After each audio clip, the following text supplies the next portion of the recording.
Hello mga kalods no. So karon naay bagong release ang Vivo mo ni sa ang Vivo Y series or Vivo Y04. So pakita na ko sa inyo no, mo na siya ang jelly case niya white, charger type C, pin, then adapter is 15 watts.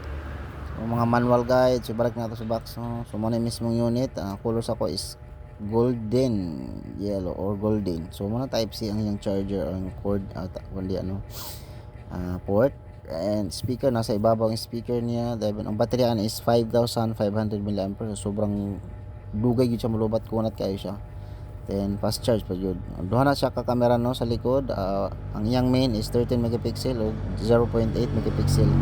Duha ka flash. Ang iyang screen is 6.74 inches, na medyo dako-dako. Ang screen niya is drop notch display. O mo na yung screen no.